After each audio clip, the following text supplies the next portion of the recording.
Welcome to the Poke It podcast with me, Pete Jenkins, and my co-host, Nicola Cairncross. In the show, we'll be getting deeply interested in everything and everyone, including business and entrepreneurship, investing, crypto, great films, books, and sci-fi, served up with great food and wine, and a little bit of gamification, and the odd guest thrown in for good measure. You can join in the conversation anytime at the Poke It podcast private group on Facebook. Now, let's see what we're going to be poking at today, shall we? Welcome to another week. Another week of? The Poke It podcast, obviously. But I meant another week of like crazy busy or weird and wonderful activity on the markets, elections. Yeah. Just so much good stuff going on. I don't know how good stuff, but some of it's good. The Bitcoin price is good. That's about it. I know I'm having to teach myself about how to set a trailing stop loss. Because it's just moving too trailing fast. stop loss is very important now. Except we're going to get to the point. I mean, I'm a little. I thought we'd get to 14 and drop back a bit, and we sort of consolidated but didn't drop back. And now we're going to 20. I think there's definitely a case for a stop loss there, just in case. I've been to the dentist. Now, dentistry, that's something I wish I'd got into as a youth. There's, God, how much, just to get a crown, it's nearly £1,000 with a checkup and an emergency appointment. I had a terrible thing happen on Saturday night. I was walking back from the kitchen with a glass of wine and my roast chicken dinner. And I must have put too much gravy on the roast chicken dinner because the plate tilted somehow. And I saw in slow motion, it was like a car crash in slow motion. I saw my entire chicken dinner slide to the side of my plate, hit the wall, and then hit the carpet. And I couldn't do anything. Nice messy wall. It had red cabbage cooked in wine. It had leeks cooked in cheese sauce. It had a quarter of spatchcock chicken, some roast potatoes, and lots of gravy. And it made the most unholy mess you've ever seen. And it was right outside Nelson's bedroom. So you knew to get tidied up and eaten. Luckily, it was a Hello Fresh meal, so I had two halves, because I usually have the rest for lunch next day. And but I just had to throw a tea towel over it and deal with it in the morning. It was just so terrible. No! Well, I picked up as much as I could, obviously, but I was much keener to get back to the second half and get my proper dinner on the go. I had this vision of a lump of chicken with a tea towel over it. Oh no, I did pick up the lump of chicken, yeah, and the spuds. But the rest of it had to wait. Anyway, it was just tragic. It was absolutely tragic. So I sent the kids a picture and said, I'm so sorry. I've made a bit of a mess in the hallway. I will clear it up first thing in the morning. And they luckily didn't come home that night, either of them. So that was all right. So how's your week been? And what have you been up to? I know you've been very, very busy. Well, the last couple of weeks before a conference, it just goes crazy, doesn't it? Time telescopes, alarmingly. Alarmingly, yeah. And of course, you find holes as well. You're like, oh, why don't I have any talks at all for that day? Oh God! Because it's a 5-day conference, Yeah. Which I'm sorting out. But also, I've been attending a conference this week as well. It's called Kai Play, Computer Human Interaction and Play, which is one I went to in person last year. It was in Barcelona. It was a lot of fun. Mm-hmm. In fact, I vaguely remember going out with some of the leaders in my industry and clubbing until about 5-6 a.m. and then turning up for the talks at 9:30. Yeah, that's typical conference behaviour. Yeah, I can just about still do it. But this time, obviously, it's online, but it is in Canada. So working out the hours and fitting it in the schedule to watch any episodes, any of the sessions is fun, shall we say. Yeah. But unfortunately, they recorded them all, so... Well, that's always good, but you don't get the atmosphere, do you? If you don't attend live.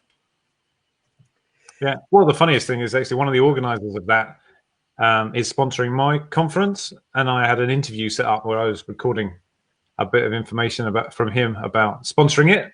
Yeah. But you do realise because he set up the time. He said I completely messed this up. I'm supposed to be attending the keynote of my own conference right now while you're interviewing me.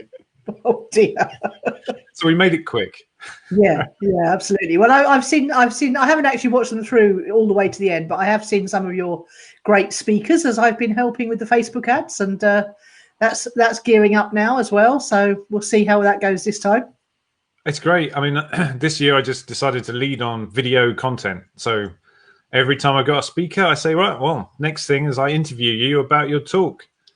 And we just get 6-7 minute long interviews, but they're really punchy and fun. And I really like the content for marketing purposes. It's just great. Oh, I mean, you can't beat video content for marketing purposes and people talking about their expertise and stuff. It's very compelling indeed. Oh, yeah. So 2 weeks. So your conference starts on the 15th, is that right? No, the 23rd. So it's not quite that bad. Okay, so I've got my next 5-day challenge starting on the 16th. Well, I thought it was the 15th, but when I looked at it, it says 16th. So I've got to get on with the marketing of that because that typically takes 2 weeks. So I'll be doing that in the meantime. And yeah, I just had I had a really interesting experience this morning. I was pretty down this morning because quite a lot of horrible stuff was coming at me. And then I had a call with my clients and 2 of them turned up, because basically I have a call at the same time every week. I've got 2 calls, one for the down under lot and one for the British lot. And they turned up and they were so, my God, one of them is just, he had 2 bits of enormous news to tell me. I can't really tell you much about it at all, except that his podcast, which is really only about 6 weeks old, going live, and he knew nothing about podcasts about 12 weeks ago, has just been approached by one of a household name in the sports industry, shall we say, to help him with his podcast. And the sponsorship deals is limitless. And this person has over 1.5 million followers on Twitter and Instagram and stuff. So it's just huge. See, it's nice when it comes together, isn't it? Oh my God! And the other client as well is a star in her own niche. So I won't say any more about that, but she's got lots of exciting things starting over the next month as well, which was a real tonic to hear people being positive and lively and upbeat and excited. It was just really an hour's tonic for me. It was brilliant. People are willing to do business at the moment. It's and there's stuff happening. Yeah, absolutely. Yeah. I've got headline sponsors agreed for 4 of my 5 days. Wow, that's brilliant. And the 5th one, I've actually got 2 companies I'm speaking to. They're just not quite that decisive. Yeah. So but you're definitely going to get the whole thing sponsored then. That's amazing. Yeah, and there's other smaller sponsorship packages as well, but the headline sponsors was key to covering all the costs, and then ticket sales, which are, as you know, I've priced them low this year because I want to expand the community. Yeah. Any small profit will come from the ticket sales. Yeah. Well, that's great. And I mean, I had a quick look at the ads earlier, and they're coming in, which is good. I'm not absolutely convinced the Pixel's tracking them correctly yet, but that's because it's a third-party application. But we'll get there in the end. Yes. So what else are we going to talk about today? Now you have the topic today. So if you want to introduce that and tell us all about it, and then I'll chip in. My topic for today. Slopping my lunch. Yeah. Well, and also, my topic for today is because I'm so busy. It reminded me of one of my favorite books, which is How to Get Everything Done and Still Have Time to Play. You'll be lucky. And the essence of that book was how important it is to say no to things. Oh, so hard though, isn't it? It's so hard for an entrepreneur. We're not born to say no. We're born to say, yes, that sounds great. Let's do it. Yeah, but it's so important, isn't it? So because, I mean, right now, obviously, because I've got all this marketing activity going on for the conference, it reminds all my past and present clients of my existence. And so all sorts of things are falling out of the woodwork, and I've got more inquiries than I can reply to today. Oh, ridiculous. All for really interesting projects. I've just had to set up a deal with one of my, I would call him a competitor, but I really like the person and I like the way they think, to pass one of my already existing clients on because they need the work done in the next few weeks. And you haven't got a hope in hell of being able to can't commit to that sensibly or keep my sanity. And this is one of the things, you see, I had to mentally say, I'm going to have to say no to that piece of work from an existing client, which then enabled me to think about a different way to deal with it. Yeah. And now see, I've got a partnership that might run for years and years. Yeah. You know? Yeah. Yeah, I had to outsource 12 bits of graphic design today that I could do technically, but I just thought I don't want to do that. That's not a good use of my time at all. Well, I'd much rather be editing our podcast and promoting it is actually to promote this podcast, but apparently IGTV will let you upload 1 hour podcasts, video podcasts like we're doing, but you need a square thumbnail, and all our thumbnails are sideways, window pane. Yeah, and, for YouTube and the like. Yeah, I mean, I could do it, but I don't want to. But I would like to get us onto IGTV because we're not doing anything on Instagram just yet. And I just haven't had time to do it because it's been so mad this week. So yeah, outsourcing for me is the key. So okay, let's think about things we should say no to. I should say no. I was thinking of asking what in the past should you have said no to? Oh. Well, so many things I can't even begin to tell you. And let's keep it business related. I think. Oh, right. Okay. Right. Yeah. Okay. Otherwise, we might learn too much. Or before we go there, let's talk about how we decide what to say yes and no to. How do you have a process for deciding what's a good idea or not? I have more of a process these days than I used to. So if I put this in context, when I first started the business 20 years ago with my dad, we were a nebulous concept, which was an IT business. So the thing we got wrong was we just said yes to everything if it was vaguely IT related. So we'd set up to sell accounting software. That should have been the niche. But then we was like, oh, it's the start of the internet boom. Let's sell websites as well. Let's build some servers. Let's sell some PCs. Wow, let's do some networking and cabling. How hard can that be? Build some networks. And you just get growing and growing, an amorphous mass. And what it means, I mean, there's loads of things that go wrong with that. But obviously, it's really difficult to track your profit margin, to price things well. Yeah. You might have a beautiful turnover-sized project, but make a loss on it. I was just going to say that could be. I mean, if my phrase that jumped out, the phrase that jumped out to me there was, "How hard can that be?" And I've got a phrase like that is with my best friend. And I remember when I was thinking about buying that hotel, no money down. Mm-hmm. We sat in her back garden, and I said, classic phrase, we've used phrase to each other all our lives, starting when we were 17, and she went off to Florida to live with a right wrong, and I can say. And we said, oh, that was like a laugh. And so, for a long time, that was the phrase that guided me rather than should I do this. And to be honest, I don't regret the hotel at all, although any sane, normal, sensible person would have said no to that right then. But it led me on to other things which were better. So do you have a written process, or was your process based around intuition or testing physical strength when you hold your arm up or something like that? That's a very good one, yeah. So for years, it was intuition based. Then I added in an extra thing, which was sleep on it and don't make a big decision until at least 1 day later. 1 day later.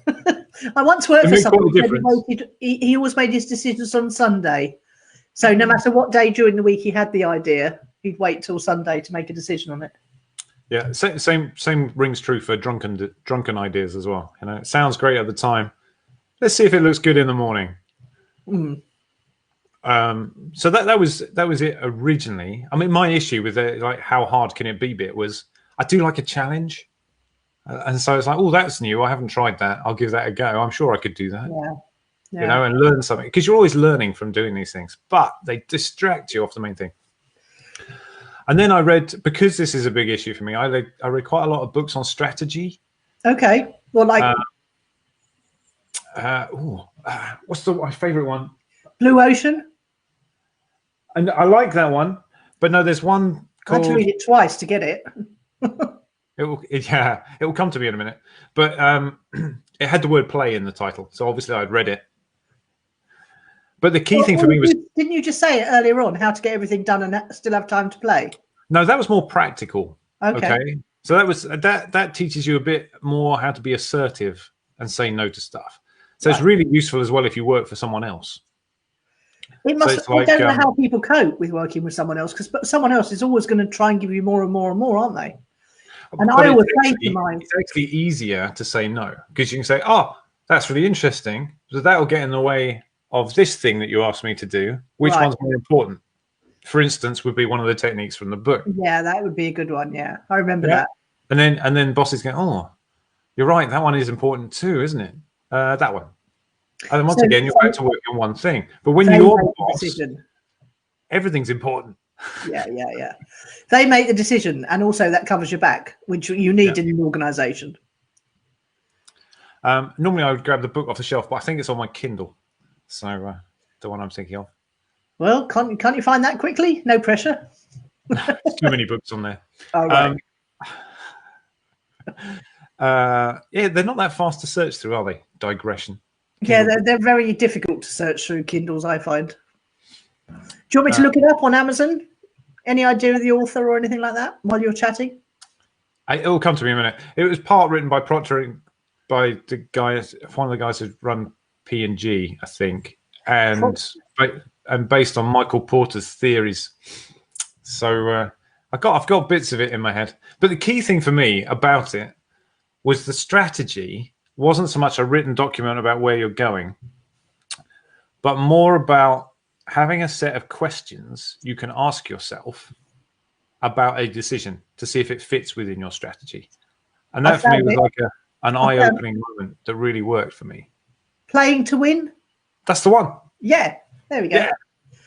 Okay, now we can talk about it, and our viewers will be able to find it. So tell me again what it was about, because I was busy Googling. Okay, so there's a lot about strategy, and Michael Porter, who's, great theories on strategy. But I liked it because it was a way of practically applying it across whole divisions or whole companies. And the reason for that was, as well as having your vision or mission for the company, you've got a set of questions that you can answer or ask about any particular decision to see if they fit within the vision. Okay.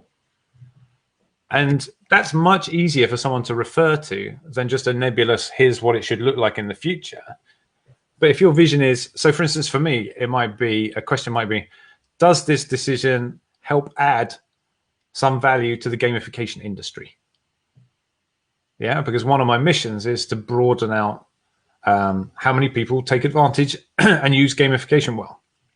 Okay, so if that's one of the questions. Another question might be, does it fit within one of the things I enjoy working on? The types or styles of work, such as facilitating workshops. I really like that. I like bringing the best out of people and getting some ideas out and doing things like that. So does it tick that? And so the more of these it can tick, the better. And obviously, if you've got these key questions, really anything should tick all of them if you're going to say yes to it. I think I need but that's quite scary. So for me, it's like, can it tick most of them? Mine are, thinking about it, I do have a set of questions that I ask myself about things. Can this be done from anywhere is my first one. Does this involve hard appointments in my diary? And if so, are they at a reasonable time of day, i.e. middle of the day, not too early, not too late? And is this something I would enjoy spending my time doing? But the first two are the most important ones, because they're the things. Freedom is one of my core values. And I need to be free to travel. I need to be free to work. Yeah, probably almost everyone should be adding that first question about, can it be done from anywhere? Yeah, well, now, yes, absolutely. So, okay, so this is a good one. I like the look of that. In fact, I don't think I've ever read it, which is a bit surprising because it's such a famous book. It's it's an easy read. Easy read as well. Yeah. But I think, and it's, it is all illustrated with examples from one particular company, in essence, where that company's made up of lots of different products. Yes. But it's really easy to get the gist of how you would apply it to something else. Fun fact about Procter & Gamble, they own Pampers nappies. And I was the working from home expert for Pampers for 5 years on a retainer. So I got a tour of the Pampers factory. I've definitely learned something new about you today. I know. There's always stuff to learn because I am so old and I've done so many things. She says, channeling her inner Yoda. I just need ears to go out like that, don't I? Two things that spring to mind. One is that entrepreneurs find it so hard to focus because they are not sure of what's going to work. So they're always searching for the next buck. So it's very hard for entrepreneurs to even remotely consider saying no to anything, really, isn't it? It is. And I think that's why the questions are such a good way to approach it. Because otherwise we come up with different criteria for every decision. Yeah. Yeah. And then, of course, our brain creates criteria that can tick yes easily to it. And also that can lead to massive changes of direction. Whereas, you might be just chipping away at the rock face just behind the seam of gold, just a meter away from the seam of gold. And if you'd kept going, you would have hit the seam of gold. But because you then change direction and go and dig somewhere else, you don't hit the seam of gold. So you're constantly in a startup situation rather than an established business situation, isn't it? Yeah, I was interested with your questions. They were all about your freedom. Was there anything about the type of work or the industry or what you can add? Yeah, definitely. I mean, today actually solidified it for me, and I'm going to rewrite my sales page because I want to work. I love all my clients, I really do, and I really, really love helping people get started if they take action. But the clients that give me the most joy and excitement are the ones who turn up to tell me what they've done that week and they've achieved stuff. So I have to work with experts. I love working with experts just because it's so much easier to position them online if they're an expert in something. I've worked with experts from hydroponic wheatgrass manufacturers through to super yacht skippers, through to jazz musicians, through to gamification experts, through to psychics, Hawaiian healing, everything from cement microscopy. I mustn't forget Nick Winter. So anything from the esoteric end of things to the deeply practical end of things. And I just love working with people who know their topic inside out because they don't realize what they know and they don't realize the value of what they know. And I can help them turn the value of what they know into something that's going to work for them forever and ever. And as well as that, leave a legacy. Because if you're an expert in something, you've got a unique take on a topic and backed up by expertise in it. And you can leave a legacy of something that will help people when you're gone, which is, a bit of an esoteric reason to work with people. But I do enjoy that. So I think that's great. But you don't mind what industry is what you're telling me. It's just got to be. I have industries I prefer more than others. Okay, that's interesting. And do you have questions about how you decide? No, it's all about how passionate the expert is themselves. So if they can get me excited about cement microscopy or hydroponic wheatgrass manufacturing or developing cataract eye drops that cure cataracts in dogs and cats, if you can get me interested in your topic and excited about your excitement, I can help you turn it into an income. Ooh, I like that. Okay. Yeah. And the more I do it, the more I realize how powerful it is. But sometimes some experts, now this is something that I do see quite often, sometimes some experts aren't making enough money from their expertise and they're terrified to put their prices up in case it repels potential clients. But by not being able to put their prices up, they don't give themselves the space and the time to do the things they need to do to get their expertise out of their head into the ether. And that's the thing about saying no as well, isn't it? Because if you're still saying yes to everything, you're not making the space to be able to develop your work. That's a really nice point, because one of my ways of saying no in a nice way is to put the price up. It's the best way to say no. So, I mean, I think I said last month I had to put out like 6 really big quotes for retainer contracts and consultancy jobs. Yeah. And I knew how busy I'd be with the conference coming up. So I put my highest prices out there, and perfectly, only one of them came off so far. Brilliant. Some are still thinking, that's fine. If they think and decide after the conference, it's all good. Yeah, and that's it. It's such a counterintuitive thing, isn't it? That if you put your prices up, you'll attract more clients than if you go cheap. But people in the early stages of their entrepreneurial career, or even if they're just coming out of a situation where the work used to come to them, regardless, now they have to go out and actually market themselves.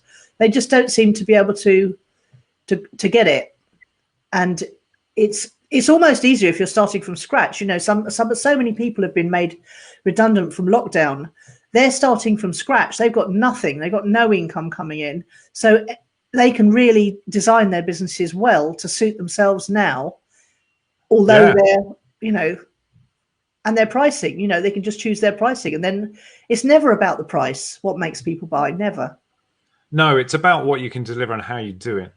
I do think when you first start up, you could potentially do 2 or 3 clients for free, just in learning what really works, kind of way.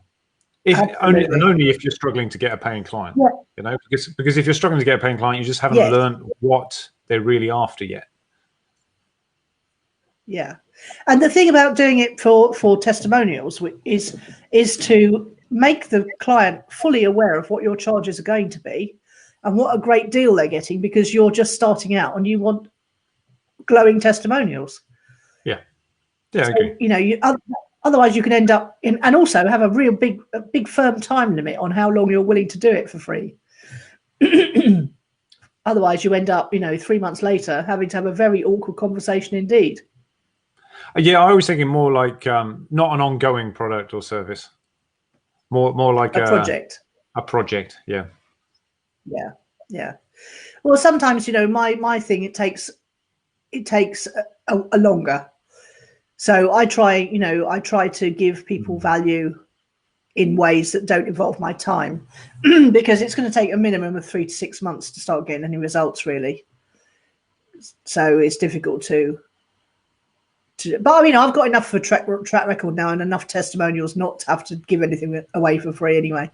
The other point I wanted to make was about creative characters.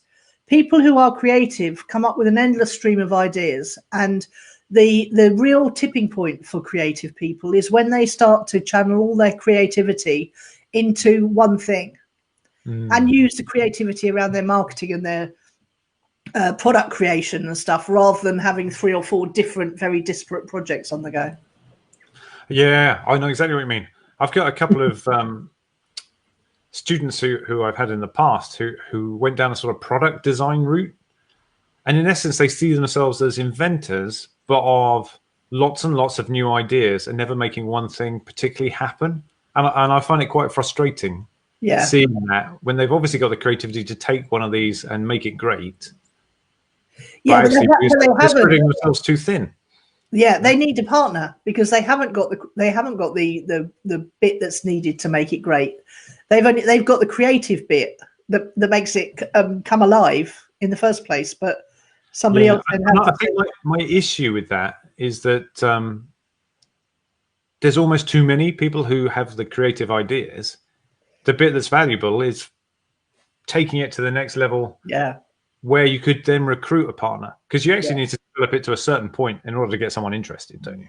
Well, someone good, yes, because people who are good are not interested in unproven ideas, are they? Yeah. Honestly, the most sought after job, the most sought after person in the world right now is an operations director. Someone who can take something that's already working and take it to the next level. If a good ops director walked into a room full of 100 internet marketers, they would have their arms bitten off. It would just be ridiculous. They'd be pulled in all different directions. It would be hilarious. I can picture the scene. And they'd have to say no to 99 of them for some particular reason, wouldn't they? Nicely done, Pete, bringing us back onto topic. Yeah. And it would be interesting to see how they decided that, Yeah. Because a lot of people, their first thought is, it's the money. But it's often not. Like yours is about freedom first, really. Yes. And money to support the freedom, I guess. Yeah. And also because I've consciously always had that as one of my core values and core needs. Actually, I have designed my business to support that, and I've made it so that I don't have to live on so much, so that I don't have to. I mean, you know, the thought of having to support a lifestyle that costs 3 to 5 grand a month from scratch, coming out of a corporate job, it's just, you know, I don't know how these people are coping. I really don't, because it's a lot of money. It is a lot of money. I feel it. A lot of people, you know, well, yes, exactly. You know, people with kids, people with cars, people with houses, people with overheads, people with, you know, Christmas coming up. Oh, terrifying. So it's a double, you know, I've come at it from both directions. Freedom from, by keeping my business overheads low and keeping my personal overheads low. So one of the things you say no to is also operational stuff. So saying no to extra costs, things like that. Yeah. Yeah, that famous credit card slashing exercise I do once every 6 months. Oh, yes, we've talked about that. Which terrifies the living daylights out of people like you who depend on subscriptions. Your clients. Oh, no, I'd set you up on direct debit. Yeah, direct debits. I don't do anything on direct debit ever. All standing orders. Don't have either. Standing orders are a pain because pretty much in my experience, every time you set up a standing order with a client, something happens the next month where you need to change it, and then it's up to the client to change it, and even if they're overpaying, they still don't get around to changing it, and then you've got to do faffing around with credit notes and all sorts of things. It's more admin hassle than it's worth. Which illustrates another thing I say no to: corporates. Absolutely won't even consider it. Really? No. Too many layers of the onion, too many people between you and the decision maker. Even if I'm hired by the decision maker, I always have to then deal with layers of resistant, hostile management. You know, just never worked for me at all. It's too slow. The process is too slow for me. So all that's, so I say yes to owner managers, no to corporates. Sometimes that happens. Sometimes they move stupidly quickly. One of the quotes I was doing last week was for a council, and they were like, actually, we'd like to go live with all this before Christmas. I was like, what? Well, there you go. Deluded. We say no to deluded people too. No, actually, it's doable. So this one's fine. Is it? Yeah. Okay. Oh my God. What else do we say no to? And how do we do it?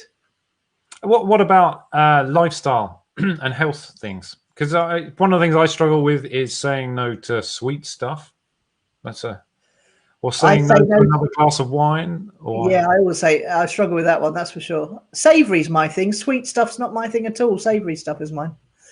So show me a cheese straw versus a donut. I'll go for the cheese straw every time. That's pastry. You know, it's exactly the same. Just same amount of calories.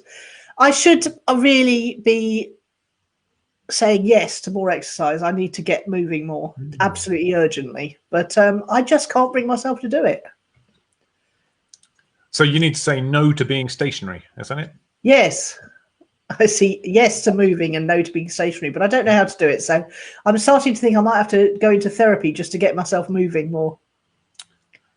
You probably want something like a book like Atomic Habits. What, where you chunk it down into tiny bits? Oh, okay. Tiny habits. It's all about getting started and doing something really simple. Like it could be something like just making sure you stand up every day for 1 minute at a certain time. You know, right. build that habit, because what you've got to do is reduce the friction, the mental friction. I like this idea. Yeah. So, for instance, what they would say is if you really struggle with, because what happens is sometimes people overcommit. That's what happens. So I might commit to doing 50 press-ups a day within 3 weeks or something, a completely achievable challenge for most people, right? But what would happen is you might get to the 3 weeks, you've overdone it, and go, that's it, I've done that one. And then you're back to zero again. Yeah. Whereas if you actually committed to something that doesn't seem like it's going to have any impact, like in the long run, like 1 press up a day, that's my commitment. Quite tough for black and white thinkers. Then what happens is your brain goes, well, I'm doing this 1 press up every day.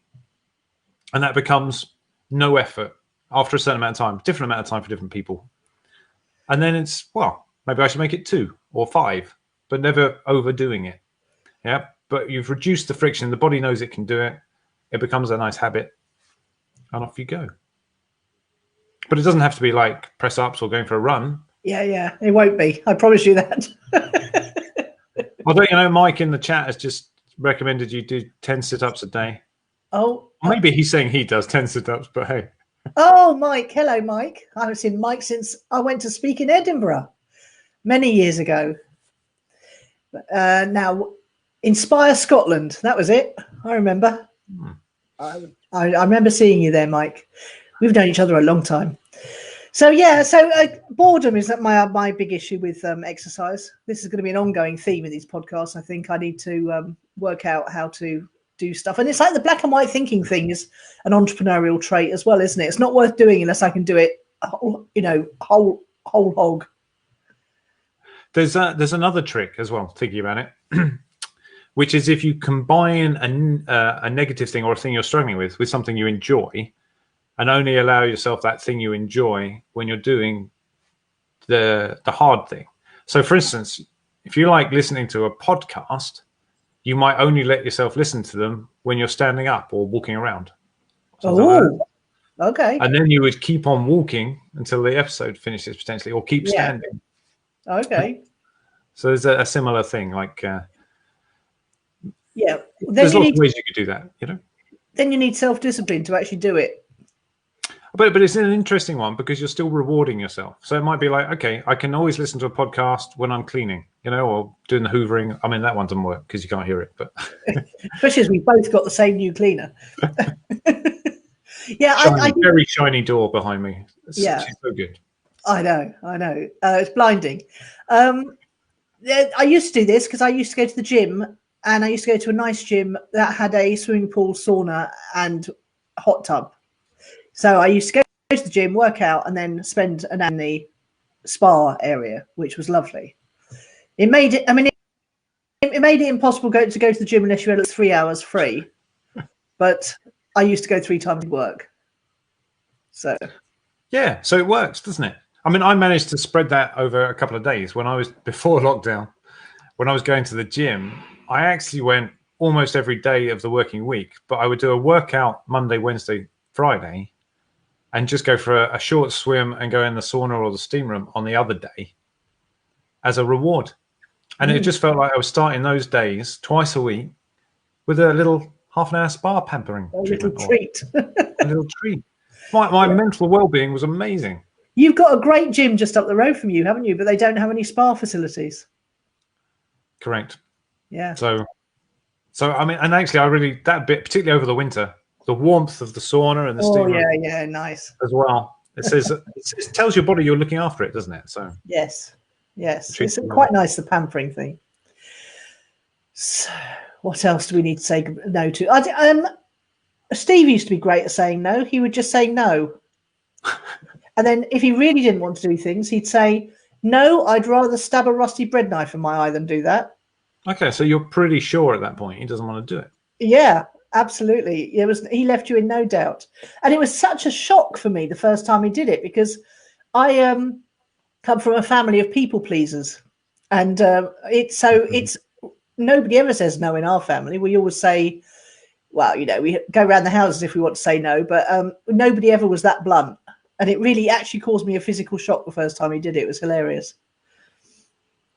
But then you knew that he did do something. He did really want to do it. Okay. There's another thing there as well, which is thinking about it. Saying no is seen as quite a negative thing. Oh, yeah. Yeah. And where saying yes is seen as a very positive thing. So what I've tried to have to do is link the two. And it's generally, I can say no to this so that I can say yes to that. And that yes might be having more free time or going on an adventure or doing something else. I can only do that if I'm saying no over here to say yes to something completely different over there. Yeah.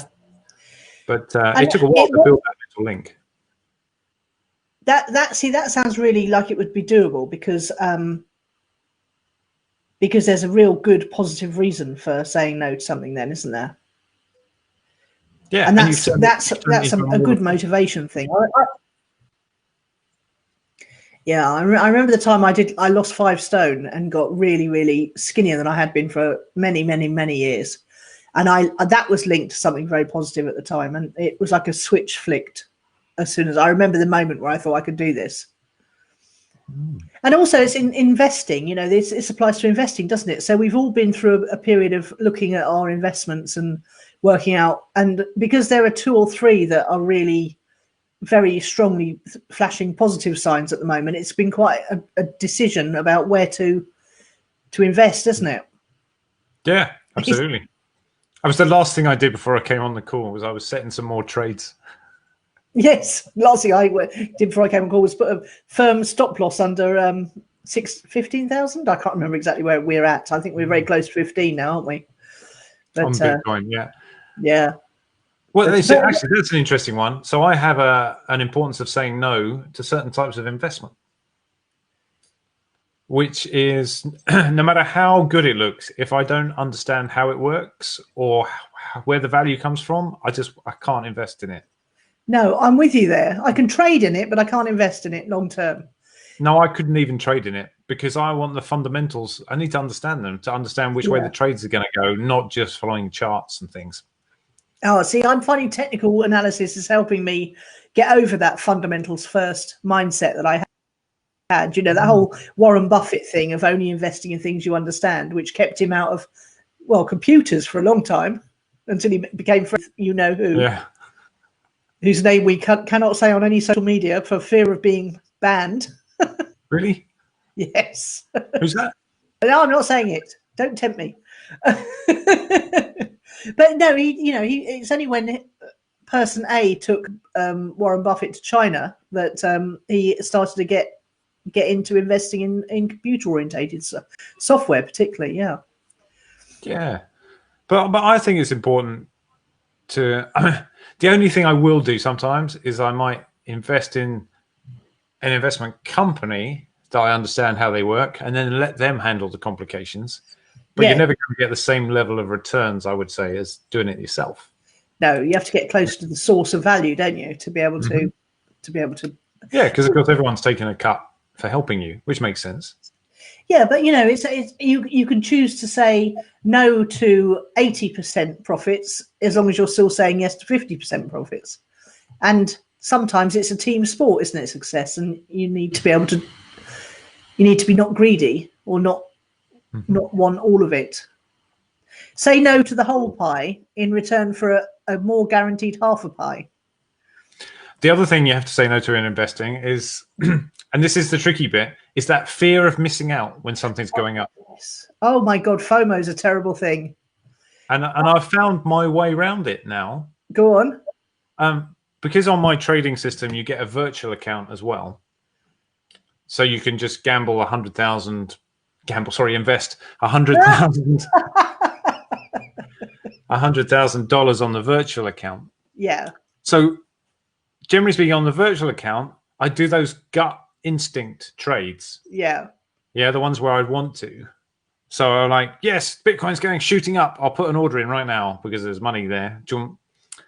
And it does 2 things. One, within a couple of days, I can see that it was foolish and I should have waited for a dip. Okay. And the other thing is, it gets it out of your system a bit because you've kind of done it. Your brain can't tell the difference. Not as easily. So then I can go to the normal, actual real cash and make a sensible decision and set a trade for whenever it might happen over the next 3 days at a sensible value. Yeah. And it's like, And then what happened? Within a month, I could see a complete difference in the returns. Right. Of which sensible trading was much better. Wins out. Yeah. I mean, there are days, obviously, when the volatility as the other one does all sorts of weird things. But yeah. But I'd have been stressing and tearing my hair out if all my trades had been matching my virtual ones. Oh, really? Okay. Yeah. See, I do totally take the value of doing that, but unless it's real, I can't. My brain does know the difference. So yeah, I can't even play virtual poker. It has to be real poker for real money, or I'm not interested. Yeah, I'm just kind of using it as a sort of split testing strategy platform, but it just happens that one of them. If it does well, it doesn't actually make any difference. But if it does bad, it doesn't make any difference either. So. Well, I think different people have to use different tools, and I think the what's coming out here is through all our conversations is self-awareness and how important that is. Because if you don't know how you work, or you haven't studied, I mean, I was forced to study how I work because I get such abysmal results for years and years. And then one day I had that epiphany moment when I stood there in my living room in Kensal Rise and thought, hang on, something's going wrong here.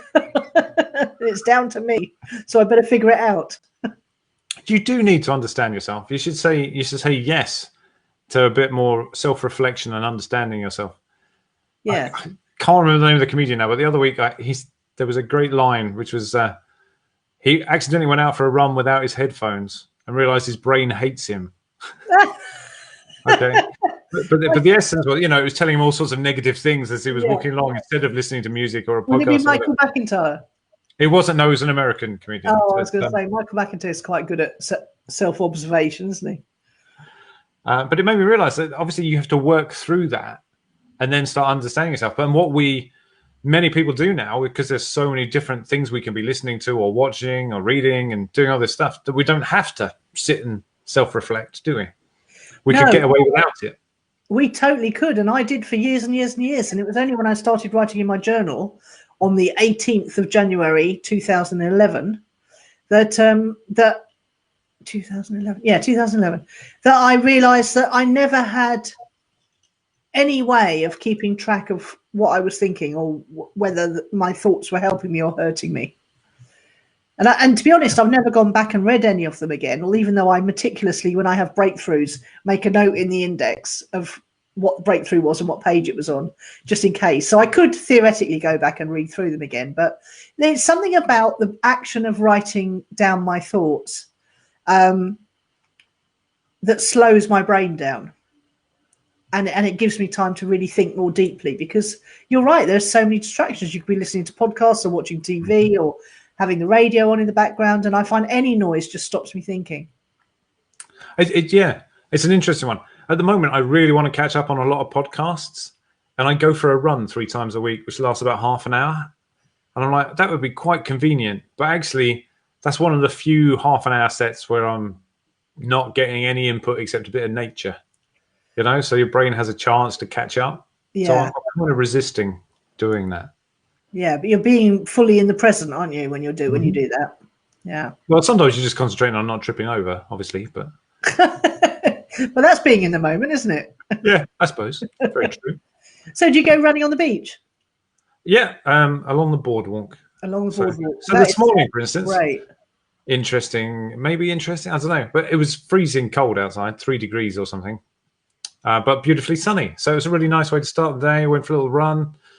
As I reached a turning point, that's exactly where the mist started as well. So it was quite sort of attractive. It's been a very misty day today, hasn't it? Actually, it's still foggy out there now. Only your end. Where I am, it hasn't hit here at all. Really? But when I was running, I could see it started roughly where you live. Oh my God. So it was like a wall of mist. Yeah, but in fact, if you went for like a 2-minute walk, you'd be outside of it. Yeah, that's so bizarre, isn't it? I wonder why that's happening. It must be something to do with the river temperature or something. I would have thought so. Yeah. I mean, side note, I wore, what do you call it, running leggings for the first time ever in my life today to keep warm. What? Under your shorts? Yeah, which were comfy enough, but so tight. I was a bit scared I was trapped in them. No, don't. The image I've got is it's too funny. I was a bit scared I was be trapped in them. Stop. There you go. We've got 10 minutes left while I compose myself. Tell me what you're looking forward to this week. Are you still wearing them, by the way? No, I did get out. I'm free now. Did you peel yourself out of them, or did a certain young lady of your acquaintance have that pleasure? I had to peel myself out because it injured her neck and shoulders, so couldn't afford to have her injured. No, that would be dangerous indeed. Yes. Yeah, that would have been quite embarrassing. What did you? Oh, no. Oh. What are you looking forward to this week, Pete? Let me see. I think this afternoon I've got another 3 interviews with potential speakers, another half dozen tomorrow, and I'm running an event where I'm interviewing a really prolific researcher in the gamification industry.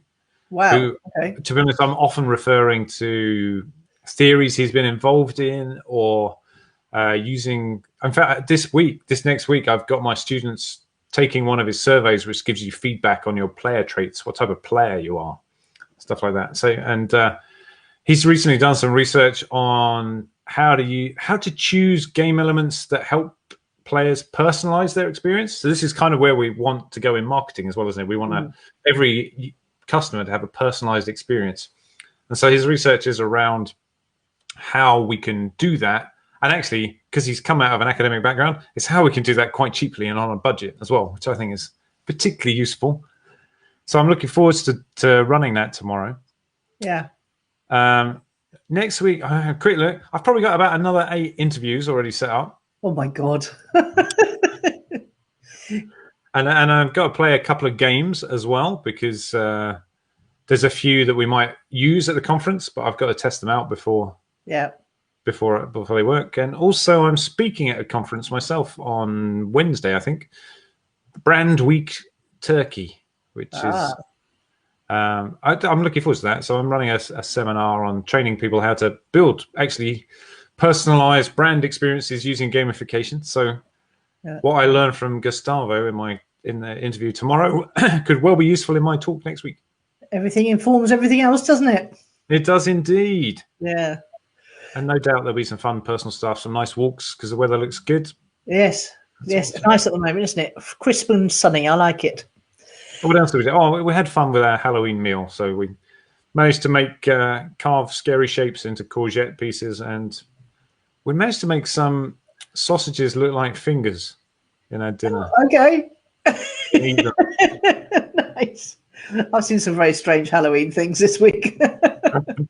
What are you up to for the next week? Well, I'm in that stage where my kids are grown up, so I don't have to do any of that stuff. But I'm sure I'll come back to it when your grandchildren come along. There were no kids involved in this. Oh, I see. This was the grown-ups, was it? Oh my God, that's a worry. No, the dinner was way too scary for kids. Yeah. Well, I am working next week on setting up the final stages of my own 5-day challenge. How to be everywhere online and in under 20 minutes a week. I'm not allowed to call it that. And then I'm going to start work on the presentation I'm doing for the referral that Jess sent me. So that's a really nice one because it's all about how to create an online course from scratch.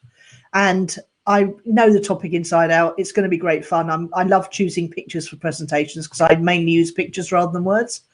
And good idea. So I'm really looking forward to doing that. And obviously in between, I'll be trading and tracking Bitcoin and seeing what happens. And not much on the social front. Half my family's not talking to me. So we'll and obviously lockdown doesn't help. Lockdown. Yeah, but I was going to say lockdown is going to limit my movements dramatically. But I'm sure we'll find something. I've got some films I want to watch actually. I've got some. They're stacking up a bit, the old films, and I've got loads of books always. So yeah. I know everything. Oh, you give me one more. Just say no there, as I just say no to too much text on a slide. Yes, absolutely. Three bullet points max. Big type as well. That's how I limit myself. I had my students deliver in Teams today 5 different presentations to me. I'd say 2 of them were great. There wasn't too much text on the slide. 3 of them, and they was like, whoa, it's an essay on each slide. No, you can't do that. Yeah, some effort there. And it makes you so robotic as a speaker, doesn't it? And delivered online as well. So yeah, absolutely. Mike, who's on the call with us today, is actually a massively passionate Scottish speaker, and he is just brilliant on stage. Absolutely fantastic speaker. So, got to get passionate and keep the bullet points to a minimum. Good stuff. All right, well that's us. I'm off to chivvy up my VA to get our 12. I think we're up to 12 episodes now. That's exciting, isn't it? It is, isn't it? Amazing how fast it goes along. When I sent out my newsletter at the end of last week, I was like, good Lord, we've got 11 episodes already. I know. It just one a week, and they just tick over and they just mount up, and they attract people to us, which is nice. Good stuff. All right. See you later. Bye. Bye. You're listening to the PokeIt podcast with Pete Jenkins and Nicola Cairncross. You can find Pete at gamificationplus.uk, and you can find Nicola at clicksandleads.com. And do come and join our private Facebook group. Just search PokeIt Podcast on Facebook.